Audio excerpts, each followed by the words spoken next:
وہاں پہ سختیاں بہت ہیں، آزمائشیں بہت ہیں، تنگیاں بہت ہیں، وہاں پہ وحشتیں بہت ہیں، وہاں پہ خطرناکیاں اور ہولناکیاں بہت ہیں، لیکن اس وقت جب یہ سارے معاملات ہوں گے، ایسا ایٹماسفیئر وہاں پہ ہو چکا ہوگا، ایسا کلائمیٹ ہو چکا ہوگا، پھر اس وقت آپ کو سکون پہنچائے گی تو آپ کی اولاد جو نیک ہوگی وہ پہنچائے گی۔ اللہ اکبر کبیرہ۔ یہیں پہ بس نہیں، مسند احمد کے اندر روایت موجود ہے، ایک انسان فوت ہو جاتا ہے، مر جاتا ہے، اعمال اچھے نہیں، نیکیاں نہیں کی ہوئی، نیت خالص نہ تھی، اجل کا وقت آ گیا، موت کا وقت آ گیا کہ جس سے کسی کو چھٹکارا نہیں، اللہ کو پیارا ہو گیا، اللہ کے پاس پہنچ گیا، قیامت والے دن رب تعالیٰ اٹھائیں گے، سامنے لایا جائے گا، نامہ اعمال اس کے سامنے کیا جائے گا، اور وہ دیکھے گا کہ اس کے نامہ اعمال کے اندر نیکیاں ہی نیکیاں موجود۔ جب مرا تھا نیکیاں نہیں تھی، بدکاریاں، گناہ اور اس طرح کے کام موجود تھے، لیکن جب کل کلاں کو رب تعالیٰ کے سامنے پیشگی ہوگی، رب تعالیٰ کی عدالت میں موجود ہوگا، تو دیکھے گا کہ یہاں پہ تو سارا معاملہ ہی بدل چکا ہے، یہاں پہ تو نیکیوں کے انبار لگ چکے ہیں۔ اللہ اکبر کبیرہ۔ پوچھے گئے اللہ ان الرجل لترفع درجۃ فی الجنۃ، ایک انسان اس کے درجے جو ہوتے ہیں وہ جنت میں اللہ رب العزت بلند کر دیتے ہیں، اور وہ پوچھے گا فیقول انا لی ھذا، اے خالق و مالک، اے اللہ مجھے بتائیے کہ میرے یہ درجات جو ہیں، میری نیکیوں میں اضافہ، یہ کیسے ممکن ہوگا؟ میں نے تو نہ کیے تھے، میں تو اتنا آپ کو راضی نہ کر سکا، اپنے اعمال میں اتنی نیکیاں نہ لکھوا سکا، لیکن ابھی معاملہ چینج ہے، یہ میری دستور نہیں، یہ میرا نامہ اعمال نہیں۔ اللہ کہیں گے نہیں نہیں، یہ تیرا نامہ اعمال ہے، تیرا ہی عمل ہے جو تو کر کے آیا تھا، لیکن تو نے ایک نیک کام کیا تھا، تو نے اپنے پیچھے اولاد چھوڑی تھی، فیقال، اس کو کہا جائے گا کہ یہ ساری کی ساری نیکیاں جو ہیں باستغفار ولدک لک، تیرے بچوں کے تیری استغفار کے لیے، تیرے بچوں کے تیرے لیے جو بخشش مانگتے رہے ہیں، اس وجہ سے اللہ نے تیرے درجے بلند کر دیے۔ اللہ اکبر کبیرہ۔ اور میرے بھائیوں، حضرت علی المرتضیٰ شیر خدا رضی اللہ تعالی عنہ، علامہ ابن کثیر رحمت اللہ علیہ ان کا قول نقل کرتے ہیں، عبداللہ ابن عباس رضی اللہ تعالی عنہ بیان کرنے والے، علی المرتضیٰ شیر خدا نے فرمایا اعملوا بطاعت اللہ، اللہ کی اطاعت والے کام کرو، اللہ کی فرما برداری والے کام کرو، واتقوا معاصی اللہ، اللہ کی نافرمانی سے بچ جاؤ، ڈر جاؤ، وَأْمُرُوا أَهْلِيكُمْ بِالذِّكْرِ، اور اپنے اہل و عیال کو، اپنی بیوی بچوں کو، اپنی اولاد کو اللہ کو یاد کرنے کا حکم دو، یُنَجِّيكُمُ اللَّهُ مِنَ النَّارِ، اگر یہ کام کرو گے تو اللہ خالق و مالک تمہیں جہنم کی آگ سے نجات دے گا۔ اللہ آج ہماری یہ خواہش ہوتی ہے ہم کوئی کاروبار کریں تو ہمیں منافع ہو، ہم کوئی کام کریں ہمیں منافع ہو، خسارہ نہ ہو۔ تو میرے بھائیوں، آپ کی اولاد سے بڑھ کے آپ کے لیے فائدے والی چیز کیا ہو سکتی ہے؟ آپ کی اولاد سے بڑھ کے آپ کے لیے نفع والی چیز کیا ہو سکتی ہے کہ آپ دنیا میں موجود نہیں، لیکن آپ کو لگاتار مسلسل ریگولر اسی طرح ہی وہ نفع پہنچتا رہے، آپ کے نامہ اعمال کے اندر نیکیاں لکھی جاتی رہیں، اس سے بڑھ کے آپ کے لیے فائدے والی کیا ہو سکتی چیز؟ اللہ اسی لیے اللہ نے حکم دیا ہے کہ قوا انفسکم واہلیکم نارا۔ یہ سب بیان کرنے کا مقصد، منہج، مسلک، یہ اسی وجہ سے بیان کیا گیا، ریزن یہ ہے، علت یہ ہے، سبب اور وجہ یہ ہے کہ میرے بھائیوں، یہ ساری باتیں جو آپ کو بتائیں، یہ اس وجہ سے بتائی ہیں کہ آپ سوچیں کہ آپ کے حق میں بہتر کیا چیز ہے۔ جو اللہ نے حکم دیا ہے کہ اپنے آپ کو بھی آگ سے بچاؤ، وَأَهْلِيكُمْ نَارًا، اپنے بیوی بچوں کو، اپنے اہل و عیال کو بھی بچاؤ. یہ کیوں کہا ہے؟ میرے بھائیوں، ہم سب کا اس بات پہ جب یقین ہو کہ ہم نے اللہ تعالیٰ کے سامنے پیش ہونا ہے، اگر ہمارا یہ یقین ہو، ایمان ہو، تو ہم اپنی اولاد کی تربیت پہ بہت توجہ کریں.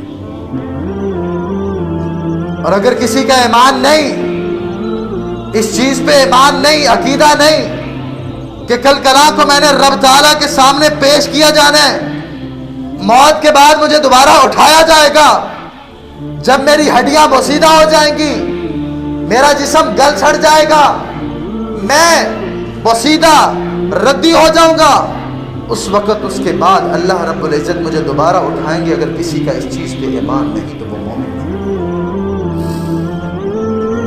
کیونکہ ایمان 6 چیزوں کا مرکب ہے. ایمان باللہ، اللہ پہ ایمان لے کے آنا، اللہ کی کتابوں پہ ایمان لے کے آنا، اللہ کے فرشتوں پہ ایمان لے کے آنا، اللہ کے انبیاء رسل پہ ایمان لے کے آنا، اور اس کے بعد تقدیر پہ ایمان لے کے آنا، تقدیر کے اچھے اور برے ہونے پہ ایمان لے کے آنا، اور اس کے بعد موت کے بعد اٹھائے جانے پہ ایمان لے کے آنا. یہ 6 چیزیں جس شخص کے اندر موجود ہیں، یہ 6 چیزوں کا مجموعہ ایمان ہے.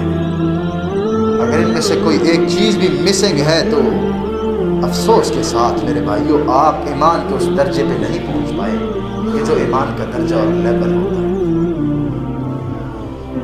اگر ہمیں اس چیز کا علم ہو، ہمیں اس چیز کی سوچ اور فکر ہو کہ ہم نے اللہ کے سامنے پیش ہونا ہے، تو آج ہم اپنی اولاد کی تربیت پہ توجہ کریں.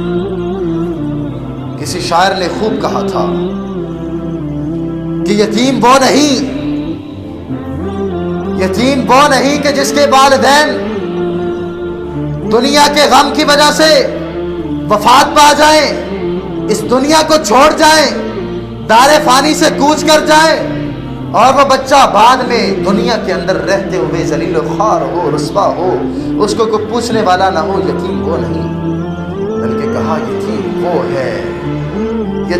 وہ ہے کہ جس کے والدین تو موجود ہیں، حیات ہیں، اس کے سر پہ ہیں، لیکن اپنے کام کاج کی وجہ سے، اپنی مشغولیت کی وجہ سے، اپنی معیشت کو سنوارنے کی وجہ سے اس کی تربیت نہ کر پائے. وہ اصل یتیم ہے. اللہ اکبر کبیرہ. اور تربیت کے بھی کچھ مراحل ہوتے ہیں. 40 سال کا بیٹا ہو جائے، آپ اس کی تربیت کرنا چاہیں نہیں کر سکیں گے.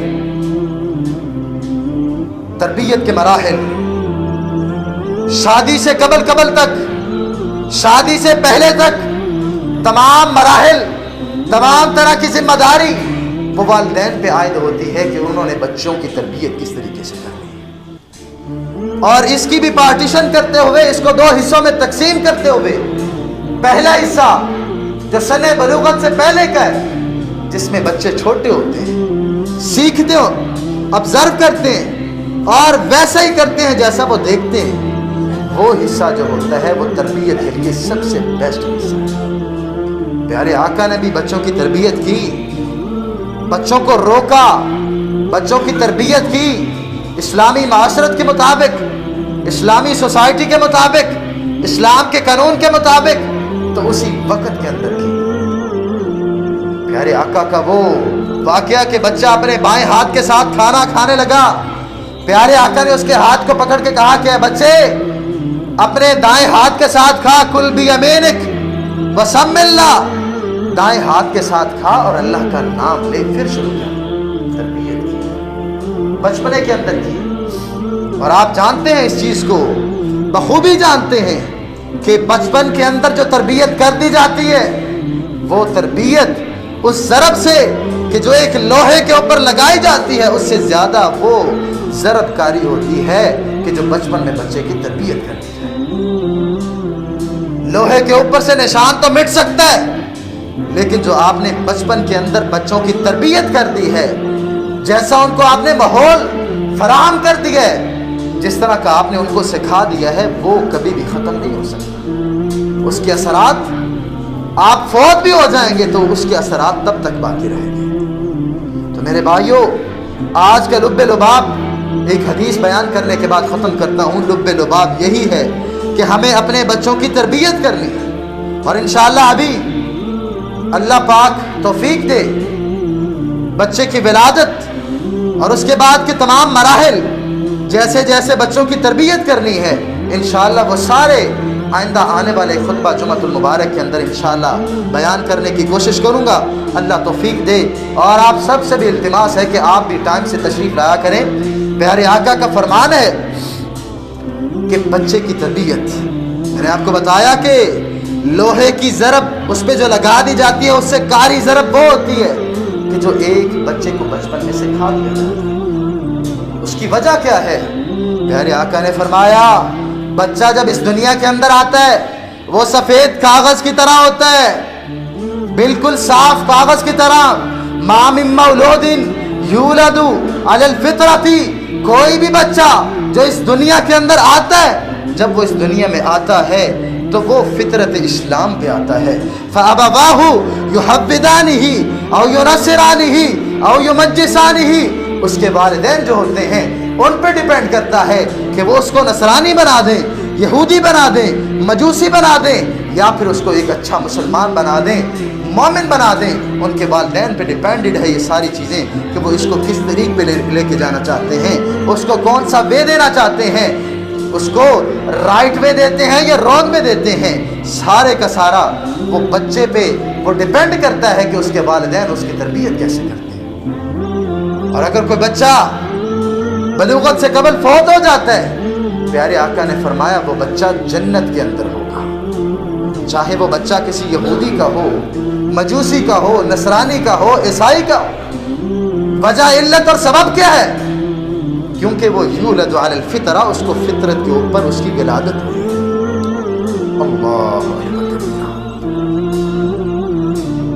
میرے بھائیو، اللہ نے جن کو صاحب اولاد بنایا ہے، اللہ نے جن کو اولاد دی ہے، بیٹیاں دی ہیں، بیٹے دیے، ان کو چاہیے کہ وہ اپنے بچوں کی تربیت جو ہے وہ اسلام کے مطابق کریں.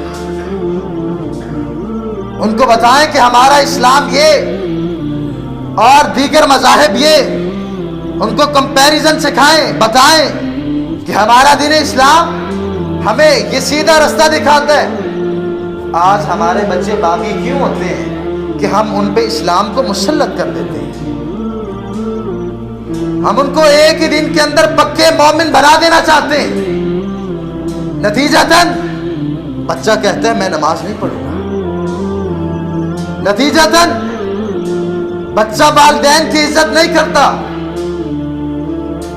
نتیجتاً بچہ اسلام سے باغی ہو جاتا ہے. اور دیگر مذاہب کہ جن کے اندر شرم و حیا کا تقدس نہیں رکھا جاتا، کہ جن کے اندر آزادی ہی آزادی ہے، بچہ ان دیگر مذاہب کی طرف مائل ہو جاتا ہے. اور اس میں سراسر غلطی جو ہوتی ہے، معذرت کے ساتھ سراسر غلطی جو ہوتی ہے وہ ہماری خود کی ہوتی ہے. بیجا سختی بلا وجہ کی سختی. بتاؤں گا انشاءاللہ، رب نے توفیق دی کہ کبھی کبھی معاملے کو اگنور کرنا بھی ہوتا ہے. تربیت کرنی ہو تو کبھی کبھی خود بھی کر کے دکھانا پڑتا ہے. کسی کو کچھ سکھانا ہو تو کبھی کبھی خود بھی مشکلات کے اندر آنا پڑتا ہے. تربیت کرنی ہو تو کبھی کبھی خود کے غصے کو بھی ختم کرنا پڑتا ہے. تربیت ایسے نہیں ہوتی، نسلیں ایسے ہی نہیں اسلام کے اوپر استوار ہو جاتی ہیں. بچوں کو اسلام سکھائیں، اسلام سے محبت بھی پیدا کریں. یہ نہ ہو کہ ہم بچوں کو اسلام تو سکھائیں لیکن بچہ بامر مجبوری آپ کے ڈر کی وجہ سے اسلام سیکھے، عمل کرنے لگ جائے، لیکن رب کے ڈر کی بجائے آپ کا ڈر آ جائے. اگر ایسا ہے تو تربیت بہترین نہیں. بچوں کے اندر پیارے آقا کے لیے محبت پیدا کریں، ان کو قصے سنائیں، کہانیاں سنائیں، پیارے آقا کی احادیث مبارکہ ان کے سامنے رکھیں. آپ بچوں کو بتاتے ہیں بیٹا یہ ماما ہے، یہ بابا ہے، چھوٹے ہوتے سے آپ سکھانا شروع کر دیتے ہیں تو وہی بچہ بڑا ہو کے بھی والہانہ محبت کرتا ہے کہ نہیں کرتا. ماں کو تکلیف ہو بچے کو تکلیف تو نہیں نہ ہو رہی ہوتی، لیکن جب وہ دیکھتا ہے چھوٹا سا بچہ جو بھی بول نہیں پاتا، تکلم کی ابھی اس میں قوت نہیں ہے، لیکن جب دیکھتا ہے اس کی ماں رو رہی ہے تو بلا ساختہ ایمے رونے لگ جاتا ہے۔ وجہ کیا ہوتی ہے؟ اس کے دل کے اندر محبت آ چکی ہوتی ہے۔ اس طرح کی تربیت کریں کہ پیارے آقا کی محبت، دین اسلام کی محبت، شریعت اسلامیہ کی محبت ہمارے اندر، ہمارے دلوں کے اندر اور ہمارے بچوں کے دلوں کے اندر گھر کر جائے۔ اللہ تعالی ہم سب کو جہنم کی آگ سے آزادی دے، ہمارے بچوں کو بھی جہنم کی آگ سے آزادی دے، اور اللہ تعالی ہم سب کو دین صحیح پہ عمل کرنے والا